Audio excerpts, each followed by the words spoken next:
अस्सलामु अलैकुम वरहमतुल्लाहि वबरकातुहू। संडे कमेंट बॉक्स के एक नए एपिसोड के साथ मैं एम कासमी आप लोगों की खिदमत में हाज़िर हूँ। मुझे उम्मीद है कि आप लोग खैर आफ़ियत से होंगे। मैं अल्लाह ताला से दुआ करता हूँ कि अल्लाह ताला आप लोगों को अपने हिफ्ज़ मान में रखे। संडे एपिसोड सवालों का सिलसिला शुरू करने से पहले कुछ ज़रूरी बातें हैं जो मैं अपनी पर्सनल आप लोगों के सामने रखना चाहता हूँ। और ये मेरी पर्सनल नहीं होती बल्कि कुछ ऐसी पर्सनल लाइफ्स जो प्रॉब्लम्स में और बड़े परेशानी के हाल में वो लोग गुज़र रहे होते हैं, तो उनकी पर्सनल प्रॉब्लम्स मैं आप लोगों से शेयर करता हूँ। सवाल और जवाब का सिलसिला शुरू करने से पहले ये थोड़ी सी बात मेरी समाअत फरमाएं, है ना। कुछ लोगों को मुश्किल हो जाता है कि यार संडे एपिसोड में 5-6 मिनट की बात तो हमारी हो जाती है। तो ये मेरी बात नहीं है बल्कि ये आप लोगों के ही फ़ायदे के लिए होती है। पहली बात तो देखिए, मैं दिल्ली क्यों गया था। कल मैं दिल्ली गया था ना, तो 2 अहम काम थे जिसकी वजह से मैं दिल्ली गया था। पहला काम तो ये था, हमारे मुल्क हिंदुस्तान में मुसलमानों की, मज़लूमों की, है ना, और ऐसे लोग जो पिछड़े हुए लोग होते हैं जिनको कोई अहमियत नहीं देता है, उनकी आवाज़ उठाना, सच बयान करना, मज़लूमों की आवाज़ बनना। और मुसलमानों के लिए एक जो मीडिया का काम की ज़िम्मेदारी हमारे मिल्लत टाइम्स ने जो उठाई है, तो वो वाकई काबिल तारीफ़ है। हम कई सालों से ये बात सोचते आ रहे हैं, आपस में हमारे बड़े भी बैठा करते थे तो यही कहते थे कि भाई हम मुसलमानों का कोई मीडिया हाउस नहीं है। 5-6 साल पहले जब मैं फ़ारिग होकर आया, मैंने अपनी पढ़ाई कंप्लीट की, तो हम तमाम लोग यही बातें करते थे कि हम मुसलमानों का कोई मीडिया हाउस नहीं है। तो जनाब शम्स तबरेज़ कासमी साहब, जो कि एक आलिम दीन भी हैं माशाल्लाह, उन्होंने मिल्लत टाइम्स न्यूज़ चैनल बनाया और उस पर उन्होंने सच, हक़, सही गलत क्या है, जुल्म कहाँ हो रहा है, मज़लूमों की आवाज़ वो बने, मुसलमानों के लिए आवाज़ उठाई। तो उन्होंने एक काम करना शुरू किया और माशाल्लाह उनके मिलियन में आज उनकी व्यूअरशिप है। मिलियंस में जो है ना उनके माशाल्लाह सब्सक्राइबर्स और फॉलोअर्स हैं डिफरेंट प्लेटफॉर्म्स पर। यूट्यूब पर उनके 2 मिलियन कंप्लीट हुए थे। तो मैंने सोचा क्यों ना मुबारकबाद दी जाए। अपने तमाम भाइयों की हौसला अफजाई, जितने भी लोग जितने फील्ड में काम कर रहे हैं, एक दूसरे की हौसला अफजाई, एक दूसरे के साथ मोहब्बत से पेश आना, उनके लिए दुआएँ करना, ये बड़ी ज़रूरत है इस वक्त की। तो दिल्ली में जो जाना हुआ मिल्लत टाइम्स के ऑफ़िस, वो जनाब शम्स तबरेज़ कासमी साहब से मिलने जाना हुआ था। उनको हमने अपने बड़े अज़ीज़ दोस्त मुफ्ती कासिम साहब के साथ ढेर सारी मुबारकबाद दी और उनके ऑफ़िस पर उनसे मुलाकात की। माशाल्लाह बहुत मुलाकात करने के बाद अच्छा लगा, बहुत सारी बातें आपस में डिस्कस हुई और बहुत सारी चीज़ें आगे की जाएं उसके लिए एक दूसरे से मशवरे भी लिए गए। तो पहला काम तो ये था। दूसरा काम जो था वो ये था कि एक ख़ातून है, और वो ख़ातून कोई मामूली ख़ातून नहीं है, बल्कि बड़े एक बुज़ुर्ग गुज़रे हैं। मैं उनका नाम लेना नहीं चाहूँगा, बस इतना समझ लीजिए आप कि एक बहुत बुज़ुर्ग हस्ती गुज़री हैं 100-150 साल पहले, यानी 100 साल के अंदर। उन बुज़ुर्ग ख़ानदान की वो औरत है, यानी उन बुज़ुर्ग की परपोती हैं वो। लेकिन गुर्बत में, हालात में, शौहर का इंतकाल हो गया, दूसरा निकाह किया तो दूसरा भी ख़राब निकल गया, कुछ पैसे उनके ऊपर कर्ज़े के हो गए। और जो आदमी दीनदार होता है ना, तो उसके ऊपर अगर कर्ज़ा हो जाए तो वो रातों में घुटता है, उसको नींद नहीं आती कि कैसे ही मेरे ऊपर से ये कर्ज़ा उतरे। और आजकल तो देखो जिसका पैसा हो तो वो मांगता है कि भाई टाइम हो गया, दो, कब दोगे। और तो प्रॉब्लम होती है एक आदमी को जो बेचारा खुददार होता है, जिसकी नीयत पैसे देने की होती है। तो उनको वो कर्ज़े की रकम जो देनी थी वो मुझे देनी थी। मैंने सोचा था कि इंशाल्लाह मैं इनको जाके दूँगा, और मैंने सोसाइटी का, एम कासमी वेलफेयर सोसाइटी के ज़रिए मैंने उनको चेक दिया और हमारे मुफ्ती साहब ने भी उनकी मदद की। और अल्हम्दुलिल्लाह तकरीबन जो 25,000 रुपये का अमाउंट था, उसका हम उनको 20,000 रुपये का चेक दे के आ गए, 5,000 रुपये उनको कैश दे दिए। ये सिर्फ छोटा सा कर्ज़ा था, बस इतना बड़ा नहीं है, लेकिन एक गरीब आदमी के लिए बहुत बड़ा कर्ज़ा होता है। अल्हम्दुलिल्लाह हमने उनको चेक दे दिया। ठीक है, एक काम। अब ये चेक तो हमने दे दिया है, लेकिन अभी सोसाइटी में इतना अमाउंट नहीं था। तो इसीलिए मैं आप लोगों से अपील करना चाह रहा हूँ कि ये जो बारकोड है, इस पे आप लोग ताउन कीजिए, और ताउन करने के बाद 1000 हो, 500 हो, सदका, ज़कात, खैरात के ज़रिए आप जितना हो सके ताउन कीजिए।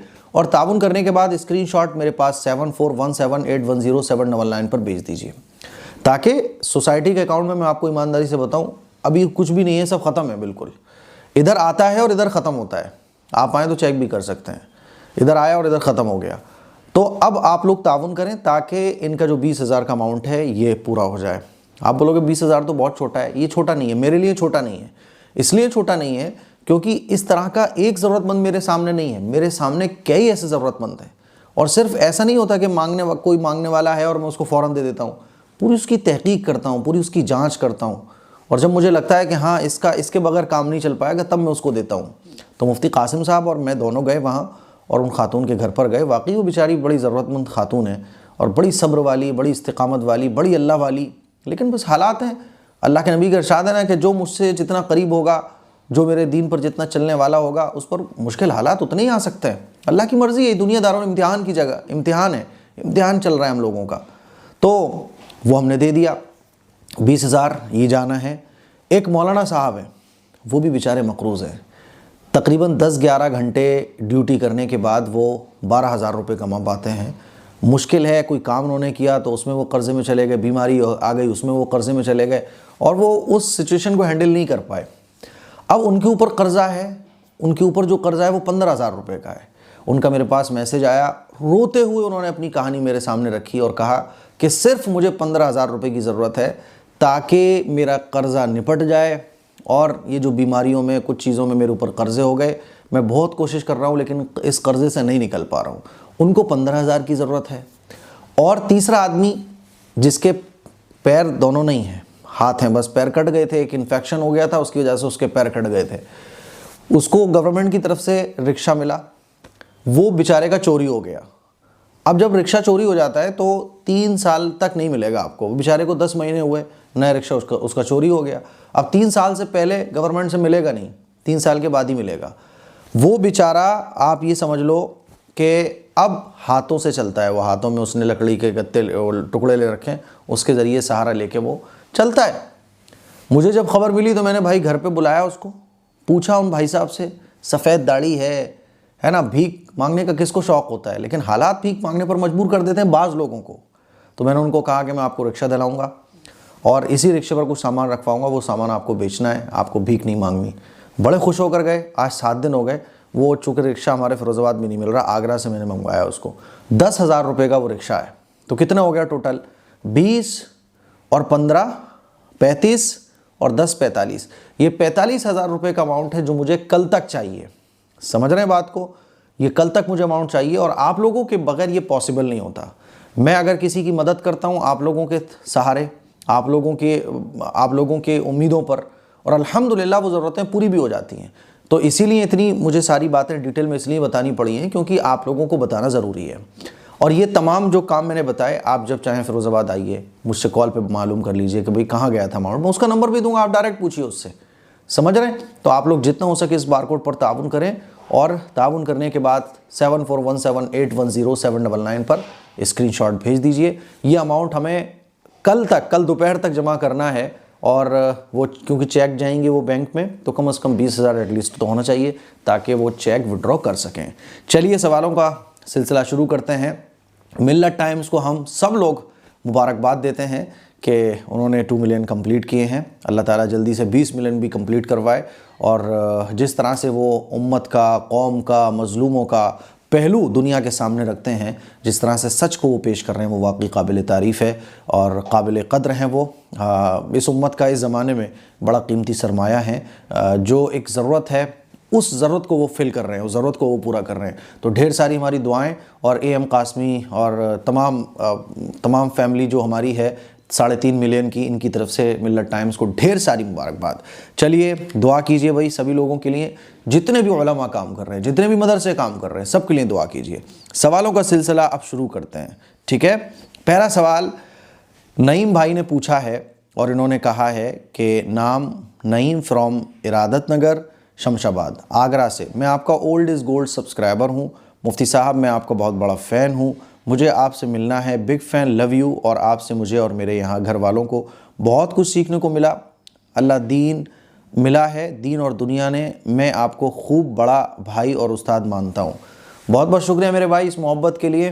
और आपने बोला है कि लव यू, तो मैं कहना चाहूँगा लव यू टू मेरे भाई, और इस मोहब्बत का दिल से शुक्रिया। आप जब भी आना चाहें आगरा से फ़िरोज़ाबाद तो 7417810799 पर मैसेज करके आप आ सकते हैं। और कभी भी आगरा से फ़िरोज़ाबाद आएँ तो नो प्रॉब्लम, वैसे तो कभी भी आ जाएं, लेकिन अगर मैसेज करके आएंगे तो मेरे मिलने की पॉसिबिलिटी ज़्यादा होगी। मैं इंशाल्लाह बिल्कुल मुलाकात करूँगा, ठीक है। दूसरा सवाल है आर शौकत, मुफ्ती साहब चेस खेलना कैसा है? देखो, चेस खेलने से बचना चाहिए, क्योंकि चेस खेलना और भी जो इस तरह के गेम्स होते हैं इनकी आदत लग जाती है, और चेस खेलना तो वैसे ही गलत है, हदीस में भी मना है। तो चेस खेलने से बचना चाहिए। कभी कभार अलग बात है, थोड़ा बहुत चल जाता है, थोड़े बहुत की तो देखो इसमें गुंजाइश है, लेकिन हद से ज़्यादा कि डेली साहब डेली चेस, इससे बचना चाहिए, ठीक है। अच्छा, नौसम ये पूछते हैं आप खैरियत से होंगे? अल्हम्दुलिल्लाह अल्हम्दुलिल्लाह। क्वेश्चन नंबर 1, मेरी एक आदत है कि मैं दुआ या तकरीर को बॉक्स में बजा के उसके बाद बाथरूम में जाती हूँ और सुनती हूँ, ऐसा करने से गुनाह है क्या? नॉर्मल होता है ना, लोग सुबह उठे बॉक्स में कुछ बजा दिया दीनी, जैसे कि सऊदी अरब में आप जाएंगे तो वहाँ कार में, होटल्स में, रेस्टोरेंट में सब जगह कुरान मजीद बज रहा होता है। मिस्र में भी यही था माशाल्लाह, ऑटो वाला ऑटो चला रहा है, कुरान मजीद बज रहा है। तो इसमें कोई हरज की बात नहीं है कि आपने बॉक्स में कुरान मजीद की आयतें बजा दी, दुआएं चला दी और आप अपने कामों में मशगूल हैं, बाथरूम में भी जा रहे हैं, किचन में भी जा रहे हैं, तो इसमें कोई हरज की बात नहीं है। क्वेश्चन नंबर 2, मैं हर एक इस्लामिक वीडियो को लाइक करती हूँ, सब्सक्राइब कर देती हूँ, ये सही करती हूँ या गलत? देखो, ये तो थोड़ा सा आप गलत करती हैं। आप किसी भी चैनल को सब्सक्राइब करें, किसी भी वीडियो को लाइक करें, आप ये देखें कि ये नहीं कि बस आंख बंद करके लाइक करते चले गए। तो हो सकता है कोई चैनल ऐसा भी आपसे सब्सक्राइब हो जाए जो बताना तो चाहिए नबी की सुन्नतें बता रहा है, वो वजीफ़े बता रहा है, वो जादू टोने की बातें बता रहा है, वो ऐसी बातें जिससे आप ख़ुद में डर महसूस करो। तो अच्छे चैनल देख के, ऐसा नहीं कि बस सब्सक्राइब कर दो, पहले देखो सुकून से कि ये चैनल सब्सक्राइब करने के लायक है कि नहीं है।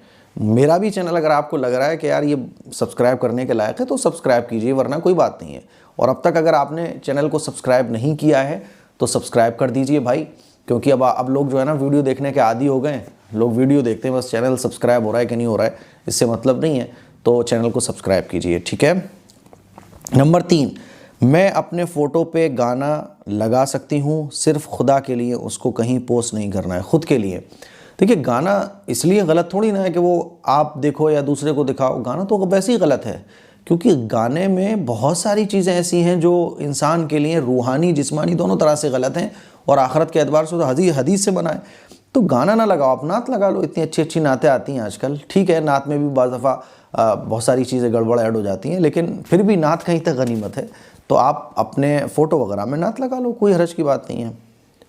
अलीना नाजिम पूछती हैं, मुफ्ती साहब मैं काफ़ी टाइम से पूछ रहा हूँ, बेटी का नाम मन्नत रख सकते हैं, इसका मीनिंग क्या होता है? मन्नत बेटी का नाम रख सकते हैं, इसमें कोई हरज की बात नहीं है। मन्नत यही कहते हैं, मन्नत यानी मेरे दिल की मुराद, मेरे दिल की तमन्ना। मन्नत मांगी मैंने, यानी मैंने अल्लाह से कुछ चाहा, तो रख सकते हैं, कोई हरज की बात नहीं है। लेकिन बेहतर यही है कि हम अपने बच्चों और बच्चियों के नाम सहाबा कराम, सहाबियात के नाम पर अपने बच्चे और बच्चियों का नाम रखें। सना खान पूछती हैं, भाईजान अल्लाह आपको हमेशा सलामत रखे, मेरा ये सवाल है, अगर हमसे कोई गलती या गुनाह हो जाए तो उसके बाद हमें उसका पछतावा हो और फिर हम उसकी माफ़ी मांग रहे हों और वो इंसान हमें माफ़ ना करे, तो क्या अल्लाह भी माफ़ नहीं करेगा? तो हम उससे माफ़ी कैसे मांगें? ये बहुत अच्छा सवाल उन्होंने पूछा है। ये सवाल अच्छा इसलिए भी है कि अब आप किसी से माफ़ी मांग रहे हैं, वो माफ़ करने को भाई तैयार ही नहीं हो रहा है, तो अब वो माफ़ करने को जब तैयार नहीं हो रहा है तो मैं क्या कर सकता हूँ? मैं हाथ पैर में भी मैंने जोड़ लिए, सब कुछ कर लिया, लेकिन सामने वाला माफ़ करने को तैयार नहीं है। अब जब सामने वाला माफ़ करने को तैयार नहीं है तो मैं क्या करूँ? तो देखो, दो तरह के लोग होते हैं। एक तो वो होगा जिसका आपने हक मार लिया, अब वो आपसे नाराज़ है, वो आपसे गुस्सा है, तो उसका तरीका ये है कि आप माफ़ी भी मांगो, भाई ठीक है मेरे से गलती हो गई, माफ़ कर दे मुझे यार, और उसका पैसा भी उसको वापस कर दो, या जो भी चीज़ आपकी आपने उसकी मारी हो वो उसका आप वापस कर दो, ठीक है, और वो माफ़ कर देगा आपको। दूसरा क्या है कि आपसे कोई गलती हो गई, दिल दुखा दिया आपने या उसका हक़ ही मार लिया, अब आप उसका हक़ भी अदा कर रहे हो, ले भाई तेरे 100 रुपये मैंने ले लिए थे यार, ले ले भाई यार। अच्छा, दूसरा आपसे कोई गलती हो गई, आपने किसी का दिल दुखा दिया, तो आप बोल रहे हो यार मुझे माफ़ कर दे, अब वो माफ़ नहीं कर रहा है, तो ठीक है, आपने तो माफ़ी मांग लिया, वो माफ़ नहीं कर रहा है, जाने दो यार, हद से ज़्यादा उसके हाथ पैर जोड़ने की ज़रूरत नहीं है। आप कह दो भाई मुझे माफ़ कर दो बस, है ना, अल्लाह से दुआ मांग लो कि अल्लाह मैंने तो माफ़ी भी मांग ली, माफ़ी नहीं कर रहा है। तो छोड़ो फिर उसको, बहुत ज़्यादा ज़रूरत नहीं है। क्योंकि देखो, सामने वाले को माफ़ करना चाहिए। कोई अगर माफ़ी मांग रहा है तो सामने वाले को चाहिए कि वो माफ़ करे। क्योंकि अल्लाह ताला क्या फरमाता है, अल्लाह को माफ़ करने वाले बंदे पसंद है, जो नज़रअंदाज कर देते हैं, माफ़ कर देते हैं, अपने ज़र्फ़ को, दिल को बड़ा रखते हैं। ये बहुत अजीब गरीब बात है कि सामने वाला माफ़ी मांगे और वो कहे मैं माफ़ नहीं करूँगा। मेरे साथ भी ऐसा हुआ था जब मैं दारुल उलूम में पढ़ा करता था। तो ऐसे खाना हम लोग 3-4 लोग बैठ के खाना खाते थे। तो 3-4 लोग सब साथ में खाना खाते थे। तो खाना खाते खाते जो है ना, एक टीचर की बुराई एक जो हमारे साथ का लड़का था वो करने लगा। तो टीचर की बुराई मुझे बिल्कुल सुनना पसंद नहीं होती है। मैं कहता हूँ अगर टीचर पसंद नहीं आ रहे मत पढ़ो आप, लेकिन टीचर की कम से कम बुराई मत करो। मत पढ़ो आप, नहीं समझ में आ रहा है मत पढ़ो आप, ठीक है, लेकिन बुराई मत करो। एटलीस्ट हो सकता है नहीं समझ में आए आपके, लेकिन बुराई मत करो। सब तरह के टीचर्स होते हैं, सब तरह का मिजाज सबका मिजाज अलग होता है, तबीयत अलग होती हैं। लेकिन टीचर की बुराई मुझे कभी बर्दाश्त नहीं हुआ करती थी। तो वो टीचर की बुराई करे जा रहा था। तो मैंने ऐसे बोला, यार टीचर की बुराई ना करो। वो करे जा रहा है। तो मैंने उससे कहा कि भाई, अगर जब तुम्हारे अंदर इतनी ताकत नहीं है कि तुम टीचर के 4 अल्फाज आप टीचर के बुरे नहीं सुन सकते, कड़वे 4 लफ्ज़ तुम टीचर के बर्दाश्त नहीं कर सकते जो तुम्हें पढ़ा रहा है ना, और तुम टीचर की बुराइयां बैठ के कर रहे हो, तो मैंने कहा तुम्हें मौलाना बनने की कोई ज़रूरत नहीं है। तुम क्यों आ गए पढ़ने? अल्लाह को तुम्हारी ज़रूरत नहीं है, ना दीन को, ना तुम्हारी ज़रूरत है। मेरे घर बैठो यार जाके, तुम क्यों आ गए तुम? ऐसे मैंने कहा। मुझे गुस्सा आ गया था क्योंकि वो टीचर की बुराई करे चले जा रहा था। मैंने कहा भाई, आपको किसने बोला यार आप मौलाना बनो? आप जैसों को मौलाना बनने की ज़रूरत नहीं है, क्यों बन गए आप? जब आप टीचर के 4 अल्फाज बर्दाश्त नहीं कर सकते तो कोई हक़ नहीं बनता आपको कि आप मौलाना बनो, आप आलिम बनने के लिए पढ़ाई करो। ऐसे मैंने बोला। तो वो जो है ना, खाना खाता हुआ खाना छोड़ के चला गया कि लो मैं नहीं खा रहा हूँ, चला गया वो। तो मुझे तो बाद में यार बड़ा अफसोस हुआ कि खाना छोड़ के चला गया वो। ठीक है, लड़ लेता भाई, मुझसे कुछ बोल लेता, लेकिन वो चला गया। तो मुझे बहुत वो हुआ कि यार ये तो खाना छोड़ के चला गया। मुझे बड़ा एहसास हुआ। तो मैंने एक साथी से कहा, यार उसके कमरे पे चलो यार, उससे सॉरी बोलते हैं। तो अब मैं उसके साथ उसके कमरे पे गया। कमरे पे जाने के बाद मैंने सलाम दुआ किया। तो अपने बिस्तर पर बैठा हुआ था वो। तो मैंने कहा भाई, मुझे यार शर्मिंदगी है और मैं माफ़ी मांगता हूँ यार, तुमसे मैंने ऐसे बोल दिया। तो कहने लगा, मौलाना साहब, ऐसे होता है ना, जैसे अगर गुस्से में होता है ना तो आपस में सब बोलते हैं मौली साहब। बोला, मौली साहब मैं आपको कभी माफ़ नहीं करूँगा, मैं आपको कभी माफ़ नहीं करूँगा। अब मैं उससे बोल रहा हूँ, यार माफ़ कर दे भाई यार। वो कह रहा है, मौली साहब कभी माफ़ नहीं करूँगा। तो जब काफ़ी देर हो गई तो मेरे साथी ने बोला, चलो भाई चलो यार यहाँ से। तो फिर हम लोग वहाँ से चले गए। फिर क्या हुआ, 1 महीने के बाद छुट्टी होने वाली थी सालाना। तो छुट्टी के बाद सब दोस्त एक दूसरे से मिलते हैं, तमाम साथी एक दूसरे से मिलते हैं, भाई ठीक है, खैर खैरियत से आप जा रहे हो। तो वो भी जा रहा था बस में सवार होने के लिए। तो मैं उसके पास गया। मैंने कहा, यार भाई एहसान, क्या हाल है? सब खैरियत है? देख रहे होंगे वो वीडियो। तो अब तो माशाल्लाह होता ना, देखो पढ़ाई के टाइम में वो कुछ बैड हैबिट्स छूटती नहीं है। तो मैं उनके पास गया। मैंने कहा, भाई एहसान यार, वो जो भी हुआ यार जाने दो यार, वो उस चीज़ के लिए यार तुम मुझे माफ़ कर देना ना, है ना। तो कहता है, मौली साहब माफ़ नहीं करूँगा मैं, मौली साहब माफ़ नहीं करूँगा मैं। तो जो और हमारे साथ में साथी थे कहने लगे, कैसा आदमी है तू यार, वो माफ़ी मांगे जा रहा है और तू माफ़ी नहीं कर रहा है, कैसा आदमी है भाई? 1-1.5 महीना गुजर गया इस बात को, लेकिन तू माफ़ करने को तैयार नहीं है, क्या है तू? तो वो बहरहाल चला गया वो बस में बैठ के, लेकिन उसने नहीं बोला। तो अब क्या होता है कि भाई हम तो मांग रहे हैं ना, कोई इतना बड़ा इशू भी नहीं है, कोई इतनी बड़ी बात भी नहीं है। तो इस तरह से नहीं होना चाहिए, और सामने वाले को भी चाहिए भाई माफ़ कर दो। लेकिन नहीं माफ़ कर रहा उसने, जैसे मुझे माफ़ नहीं किया, तो ठीक है भाई, सब नहीं कर रहे तो मैं अल्लाह से दुआ करूँगा। बाकी क्या होता है ना कि जब आदमी फिर जब कुछ उसको महसूस होता है कर देगा, नहीं करेगा तो फिर अल्लाह ताला कहेगा बंदे माफ़ कर दे, मेरे बंदे माफ़ कर दे, है ना। तो उस वक्त जाहिर सी बात है जन्नत सामने होगी, जहन्नम सामने होगी, जन्नत के मज़े सामने होंगे, और उस वक्त आदमी का दिल वैसे ही नरम हो जाएगा कि यार छोड़ो, जाने दो, तो हो जाएगा, कोई मसला नहीं। तो इसलिए बस हमारा काम है माफ़ी मांगना। सामने वाला माफ़ नहीं कर रहा है तो कोई बात नहीं। हाँ, अगर किसी का आपने हक़ मारा है तो आप उसका हक़ तो नहीं दे रहे, कह रहे भाई माफ़ कर दो, माफ़ कर दो, ये माफ़ी काबिल कबूल नहीं होगी, ठीक है। नौशाद अहमद राइन पूछते हैं, मुफ्ती साहब 2 सवाल हैं, क्या वज़ू रख कर टूथ ब्रश कर सकते हैं? वज़ू रख कर, रोज़ा रख कर? देखो, वज़ू करते हुए टूथ ब्रश कर सकते हैं, लेकिन मिसवाक करना सुन्नत है। रोज़ा रख कर टूथ ब्रश नहीं करना चाहिए, ये मकरूह है, और रोज़ा टूटने का अंदेशा है। अगर थोड़ा सा भी पेस्ट आपके अंदर चला गया तो रोज़ा टूट जाएगा। नंबर 2, रोज़ा रखकर मिसवाक कर सकते हैं। नंबर 2, फजर की नमाज के बाद पढ़े जाने वाली तस्बीह फजर की नमाज से पहले पढ़ सकते हैं। ये क्या बात रही भाई, जिस चीज़ का सवाब नमाज के बाद पढ़ने का है तो उसका सवाब नमाज के बाद ही पढ़ने का है। बाकी आप तस्बीह कभी भी पढ़ सकते हो, लेकिन जो फजीलत तस्बीह पढ़ने की नमाज के बाद है, 33 टाइम्स सुबहान अल्लाह, 33 टाइम्स अल्हम्दुलिल्लाह, 34 टाइम्स अल्लाह अकबर, तो इसका सवाब नमाज के बाद है। समझ रहे? तो अगर वो सवाब चाहिए जो हदीस के अंदर बयान किया गया है, वो नमाज के बाद है। बाकी तो आप सुबहान अल्लाह अल्हम्दुलिल्लाह जो तस्बीहात हैं वो आप कभी भी एनी टाइम एनीवेयर कभी भी पढ़ सकते हैं। ठीक है। फ़नी वीडियो फैमिली ये पूछते हैं, मैं दिल्ली में हूँ, मेरे कुछ सवाल हैं। नंबर 1, अगर कोई मुसलमान किसी गैर मज़हब को माने तो क्या उससे हमें रिश्ता रखना चाहिए या तोड़ देना चाहिए? सब इंसान हैं और अल्लाह ताला ने इस उम्मत को कुंतुम खैरा उम्मतिन उखरिजत लिन्नास, लोगों की भलाई के लिए अल्लाह ताला ने हमें आखिरी उम्मत बनाया है। अब पैगंबर नहीं आएंगे, पैगंबरों का काम हमें आगे पहुंचाना है। और पैगंबरों का काम ये नहीं है कि कोई आदमी गुमराह हो जाए तो सब रिश्तेदारी ख़त्म कर दो, ताल्लुक़ ख़त्म कर दो, बल्कि उसको हिदायत पर लाने के लिए अल्लाह से दुआएं करो, उसको दावत दो, उससे मोहब्बत हमदर्दी के साथ पेश आओ। उसको कोई एतराज़ है तो उस एतराज़ को दूर करो। पैगंबर अलैहिस्सलातु वस्सलाम ने जिनको दावत दी वो सब हुजूर के घर और ख़ानदान वाले थे, कुरैश के लोग। हुजूर का चचा है ना, अबू जहल, अबू लहब, कितने बड़े बड़े सरदारान कुरैश, ये तमाम मुशरिकीन लोग वही थे जो हुजूर के डायरेक्ट या इनडायरेक्ट किसी न किसी तरीके से रिश्तेदार थे। लेकिन हुजूर ने क्या किया? रिश्ता तोड़ दिया। बल्कि हुजूर ने उनको हिदायत पर लाने के लिए मुकम्मल कोशिश की, हद दर्जे कोशिश की। और सिर्फ कोशिश पर इक्तफा नहीं किया, कोशिश करने के बाद अल्लाह से दुआएं मांगी कि अल्लाह हिदायत, अल्लाह हिदायत। हुजूर अपने आप को इतना खुलाने लगे कि अल्लाह ताला को आयतें नाजिल फरमाना पड़ी कि ए पैगंबर लस्ता अलैहिम बिमुसैतिर, ए पैगंबर आप उन पर दारोगा बनाकर नहीं भेजे गए। ए पैगंबर आप वो हिदायत पर आ जाएं, इसकी फ़िक्र करना आपका काम नहीं है। आप क्यों अपने आप को घुला रहे हैं? आप क्यों अपने आप को खपा रहे हैं? आप क्यों इतने गम में टूटे जा रहे हैं? आपका काम है पैगाम को पहुंचा देना। आपने पैगाम पहुंचा दिया, हिदायत ये कबूल ना करें या ना करें या करें, ये मेरे ऊपर है। वो हिदायत पाना चाहेंगे तो हिदायत मेरी तरफ से उनको मिलेगी, नहीं पाना चाहेंगे तो मेरी तरफ से उनको हिदायत नहीं मिलेगी। तो भाई रिश्तेदारी तोड़ना नहीं चाहिए, उसको लाना चाहिए हिदायत पर। आजकल प्रॉब्लम ये है कि हमारी रिश्तेदारियाँ हमारे अपने फ़ायदों पर जुड़ी होती है कि सामने वाला अच्छा है तो मैं अच्छा रहूँगा, सामने वाला मुझे शादी में बुलाएगा तो मैं उसको बुलाऊँगा, वो मुझे पूछेगा तो मैं उसको पूछूँगा। इन चीज़ों पर रिश्तेदारी हमारी नहीं टिकी होना चाहिए। हमारी रिश्तेदारियाँ अल्लाह और अल्लाह के रसूल की मोहब्बत पर टिकी होनी चाहिए। मोहब्बत हो तो अल्लाह के लिए, नफ़रत हो तो अल्लाह के लिए। नंबर 2, क्या हमें गुनाह होगा रिश्ता तोड़ने से? ये तो मैंने आपको बता दिया।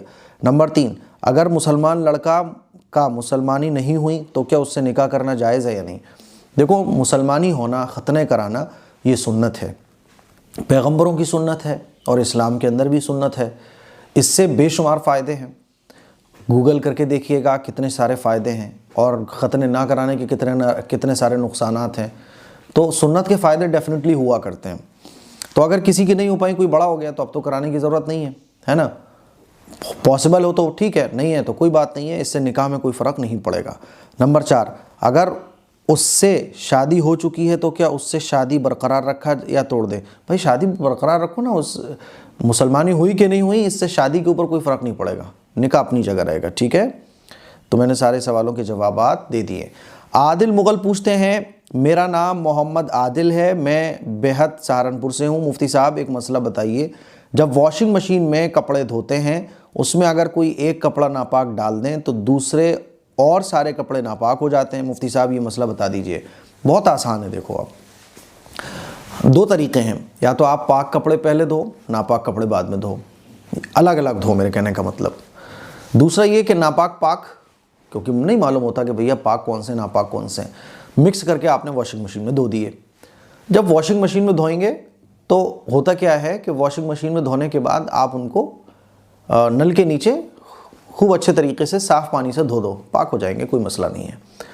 नल नहीं है तो आप एक बाल्टी में पानी भरिए साफ़ और उन कपड़ों को उस बाल्टी में खूब खंगालिए। उसके बाद निचोड़ दीजिए, दोबारा बाल्टी में पानी भरिए, फिर खूब खंगालिए, अच्छे तरीके से निचोड़ दीजिए। तीसरी बार फिर बाल्टी में पानी भरिए और उस पानी में कपड़ों को खूब खंगाल दिए, हो गए पाक। और नल है तो नल के नीचे आप कपड़ों को उन सारे कपड़ों को वॉशिंग मशीन से निकालने के बाद खूब अच्छे तरीके से साफ़ पानी से धो दीजिए, हो गए पाक, बस कोई प्रॉब्लम की बात नहीं है, ठीक है। क्योंकि किसी भी नापाक कपड़े को पाक करने के लिए उसको 3 मरतबा धोना ज़रूरी है। 1 मरतबा धोइए, निचोड़ दीजिए, दूसरी मरतबा धोइए, निचोड़िए, तीसरी मरतबा धोइए, निचोड़िए। ये जो है तब है जब आप पानी मग्गे से डाल रहे हो या बाल्टी में भर के आप कपड़ों को डाल रहे हो। लेकिन आजकल नल का मामला है, हम लोग नल खोलते हैं, शॉवर खोल दिया, पानी आना शुरू हो जाता है, तो इतना पानी से आप धो लीजिए कि कपड़े अच्छे तरीके से कपड़ों में पानी गिरे और पानी गिरने के बाद निकल जाए, हो गए पाक कपड़े, अलग से कुछ करने की ज़रूरत नहीं है, ठीक है। बहुत ईजी है, सिंपल है।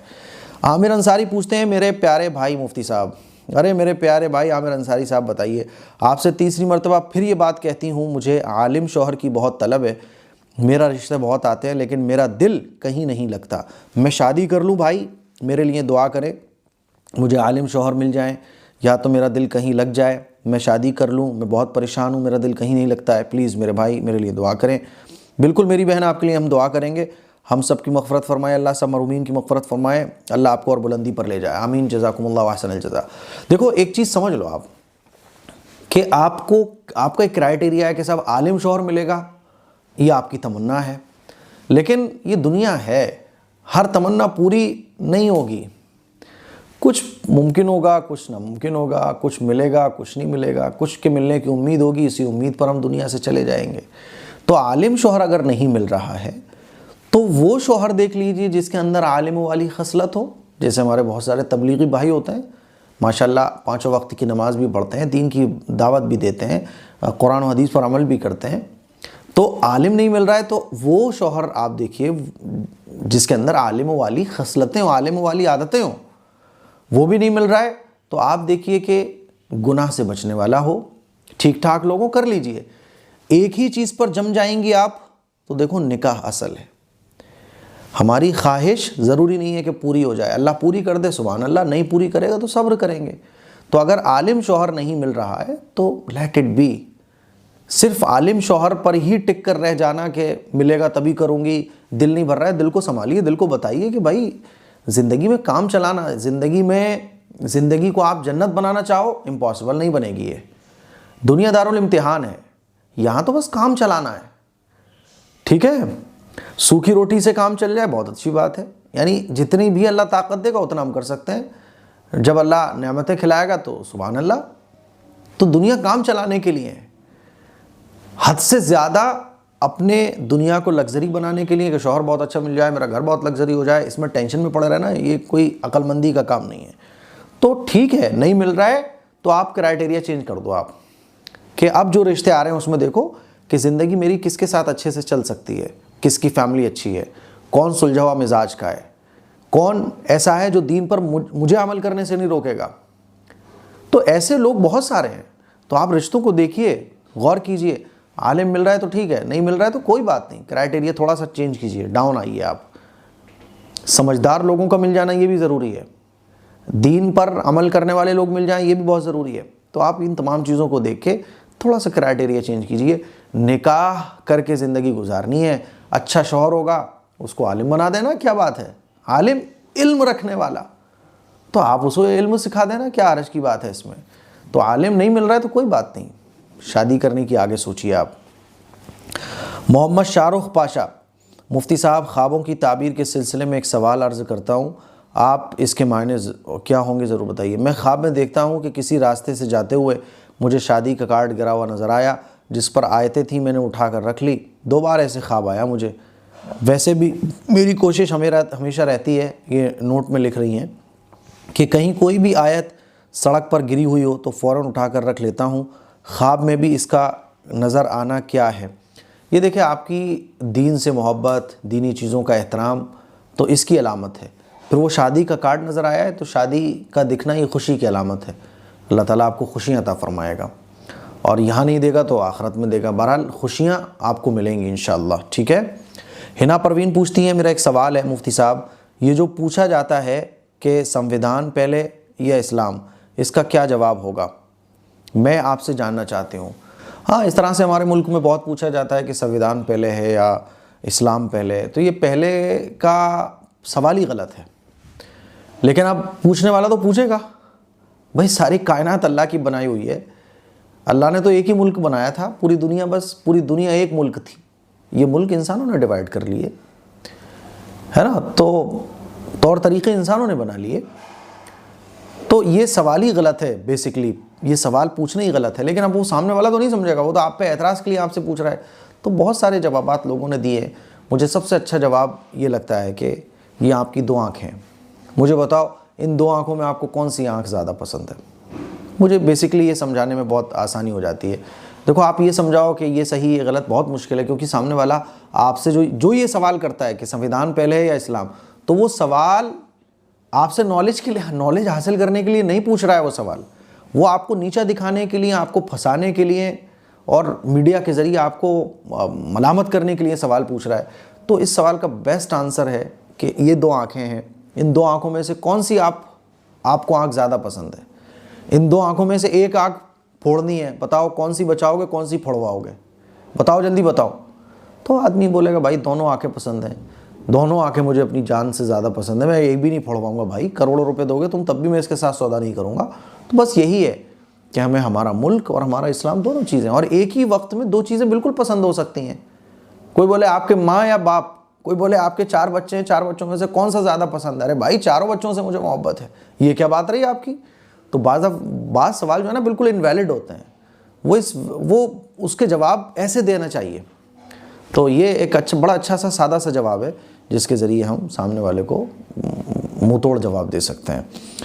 राफिया पूछती हैं, मुफ्ती साहब मेरा एक सवाल है, क्या एक मुस्लिम लड़की को अपने पूरे जिस्म के साथ साथ चेहरे का भी पर्दा करना होता है? इस face covering is compulsory in Islam? Please बताइए कुरान की रोशनी में। देखिए चेहरे का पर्दा होगा कि नहीं होगा, इसमें बहुत ज़्यादा बहस की जाती है। बाज़ लोग कहते हैं कि नहीं चेहरे का पर्दा नहीं है वगैरह वगैरह। इस्लाम ने औरत को ये कहा कि औरत अपना सतर छिपाए, और औरत का सतर कितना है? नमाज के अंदर जो सतर है वही बाहर है, गैर महरम के सामने भी है। नमाज के अंदर सतर है कि चेहरा, दोनों हथेली और पैर, इसके अलावा पूरा जिस्म ये औरत का सतर है। अब ये तो सतर हो गया। अब मुझे बताओ कि अल्लाह ने जो औरत को कवर यानी हिजाब, बुर्का, अपनी पूरी बॉडी को कवर करने का जो हुक्म दिया है वो क्यों दिया है? क्योंकि औरत के अंदर अल्लाह ताला ने अट्रैक्शन रखा है। अल्लाह के नबी सल्लल्लाहु अलैहि वसल्लम ने बारीक लिबास पहनने से मना फरमाया। अल्लाह के नबी सल्लल्लाहु अलैहि वसल्लम ने ऐसा चुस्त लिबास पहनने से मना फरमाया जिससे बॉडी का शेप नज़र आए। और मर्दों के लिए भी ऐसा चुस्त लिबास पहनना जिससे बॉडी का शेप नज़र आए गलत है। औरतों के लिए तो हराम है बिल्कुल। तो ये क्यों? औरत के अंदर जो अल्लाह ताला ने अट्रैक्शन रखा है कुरान मजीद में, अहादीस मुबारक में, बहुत मुख्तसर अंदाज में मैं आपको बताने की कोशिश कर रहा हूँ, वरना इंशाअल्लाह मैं इस पर डिटेल से क्लिप बनाऊँगा। अल्लाह ने औरत के अंदर जो अट्रैक्शन रखा है, तो कुरान मजीद में अहादीस मुबारक में तमाम आयतों के और अहादीस के मफ़हूम ये हैं कि अपनी ज़ीनत को ज़ाहिर ना करें औरतें। हाँ, अपने शौहर के अलावा शौहर के सामने ज़ीनत ज़ाहिर करें, अपने बालों को भी लहराएं, जुल्फ़े बनाएं, बेहतरीन ड्रेस पहने, कोई मसला नहीं है, एकदम तड़कते फड़कते जैसा स्टाइल जैसा लोग बनाना चाहें, कोई हरज की बात नहीं। लेकिन जब घर से बाहर निकलो तो चूँकि गैर महरम होंगे, नज़रें पड़ेंगी। जहाँ मर्दों को अल्लाह ताला ने ये हुक्म दिया कि वह अपनी नज़रों को नीचे रखें, वहीं औरतों को हुक्म दिया कि वो अपने आप को पूरा कवर कर लें। और कवर क्यों बुर्का क्यों है? ये अपने आप को कवर करना क्यों है? ताकि औरत के अंदर जो अट्रैक्शन है, देखो औरत के लिबास में भी अट्रैक्शन होता है ना। औरत अपने आप को कवर करेगी तो लोगों की तवज्जो उसकी तरफ नहीं जाएगी। वो अलग बात है कि आजकल के हमारे बुर्के बड़े ख़तरनाक हो गए कि बुर्के के बगैर औरत कम अट्रैक्ट नज़र आती है, बुर्के में ज़्यादा नज़र आती है। तो बुर्का ऐसा नहीं होता था, पहले अपने आप को ओढ़नी होती थी, उससे औरतें अपने आप को कवर कर लिया करती थी। तो ये है कि जो औरत के अंदर अल्लाह ने अट्रैक्शन रखा है उस पर लोगों की नज़र ना पड़े। मर्दों को नज़रें नीचे करने का हुक्म दिया, औरतों को कहा कि अपने आप को कवर करके घर से बाहर निकलें। अब इस पूरे जिस्म का जो मरकज़ होता है वो क्या होता है? चेहरा ही तो असल है, चेहरा ही तो मरकज़ है। अब सपोज़ करो कि आप घर से बाहर निकली, चेहरा ही खुला हुआ है आपका, तो इंसान तो चेहरा ही देखता है। चेहरा देखकर ही लोगों को एक दूसरे से मोहब्बत होती है, इश्क होते हैं। चेहरा देख के ही फितने फसाद फैलते हैं। तो घर से बाहर जब निकलना हो तो मुझे बताओ कि जब सब कुछ कवर कर लिया, जो मरकज़ है चेहरा वही आप खोल दो, तो फिर इस पर्दे का, हिजाब का फ़ायदा क्या हो जाएगा? ये तो मीनिंगलेस हो जाएगा ना। तो इसीलिए जहाँ आप अपनी पूरी बॉडी को कवर करें वहाँ फेस को भी कवर करें। सहाबियात फेस को भी कवर किया करती थी। हाँ, जब आप अपने घर में आए, अपने महरम लोगों के सामने हो, या कभी ज़रूरत हो, ऐसी ज़रूरत उसके बगैर चारा ही ना हो, उसके बगैर कोई ऑप्शन ही ना हो। जैसे मान लीजिए बाज़ दफ़ा एग्ज़ाम हॉल में कि फ़ेस खोलना पड़ता है डॉक्टर के सामने, या बाज़ दफ़ा ऐसी मजबूरी आ जाती है कि चेहरे को खोले बगैर काम नहीं हो सकता, तो फिर आप चेहरा खोलिए। तो ये चेहरा ही तो मरकज़ है, ये चेहरा ही तो सब कुछ है, इसी चेहरे से ही तो फैसला किया जाता है। जब कोई भी नालायक किस्म का आदमी किसी औरत को देखता है तो उसको चेहरा ही देखने की ख्वाहिश होती है। लोग चैट करते हैं तो एक दूसरे को देखने की ही ख्वाहिश करते हैं कि मैं तुम्हें देखना चाहता हूँ, देखने की ख्वाहिश होती है सबसे पहले। वही आपने खोल दिया चेहरा, तो फिर पर्दा मीनिंगलेस हो गया ना। तो इसीलिए फेस कवर करना चाहिए, फेस भी और पूरी बॉडी भी। जहाँ इस्लाम ने नज़रें झुकाने का मर्दों को हुक्म दिया, औरतों को पूरा अपने आप को कवर करना। लेकिन ये कवर करना कहाँ है? घर से बाहर, ठीक है। बाकी घर के अंदर वो प्रॉब्लम आप जैसी चाहे लाइफ गुजार सकती हैं। गुलनाज अंसारी पूछ रही हैं, मुफ्ती साहब इस हदीस को एक्सप्लेन कर दीजिए। नबी सल्लल्लाहु अलैहि वसल्लम का हुक्म है जिस पर रोज़े बाकी हों और वो मर जाए तो उसका वली रोज़े रखे। हाँ, ये बुखारी शरीफ में हदीस मौजूद है। इस हदीस के अलग अलग मतलब फ़ुक़हा ने लिए हैं। अहनाफ के नज़दीक, यानी इमाम अबू हनीफ़ा रहमतुल्लाह अलैह के नज़दीक, इस हदीस का मतलब ये है कि अगर कोई मर जाए तो उसके जो वली हैं, यानी जो घर के लोग हैं, औलाद हैं, वो मरने वाला वसीयत भी कर गया कि भाई मेरे ऊपर इतने रोज़े हैं, इन रोज़ों को आप अदा कर देना। तो अब जो घर के लोग हैं, जो वली हैं, वो मरने वाले की तरफ से एक रोज़े का फ़िदिया, एक सदक़े फ़ित्र अदा करेंगे, एक नमाज का फ़िदिया, एक सदक़े फ़ित्र अदा करेंगे। ये इस हदीस का मतलब है। ये मतलब नहीं है कि अब वो अपने मरने वाले की तरफ से रोज़ा रखेंगे। जिस पर रोज़े बाकी हो वो मर जाए तो उसका वली रोज़े रखे, ये इसका मतलब है हदीस का, ठीक है। मान लीजिए घर में किसी का इंतकाल हो गया और वो मरने वाला वसीयत करके गया कि भाई मेरे ऊपर 10 रोज़े थे, वो मेरे ऊपर क़ज़ा हैं, तो अब घर के जो लोग हैं वो मरने वाले की तरफ से एक रोज़े के बदले में एक सदक़े फ़ित्र के हिसाब से आप 10 रोज़ों का फ़िदिया निकालेंगे। ये मतलब है इस हदीस का, ठीक है। मुझे उम्मीद है कि आपको इन तमाम सवालों के जवाबात अच्छे तरीके से समझ आ गए होंगे। यह आज का हमारा संडे एपिसोड था। पसंद आया होगा, कमेंट करके ज़रूर बताइएगा। अस्सलामु अलैकुम वरहमतुल्लाहि वबरकातुहू।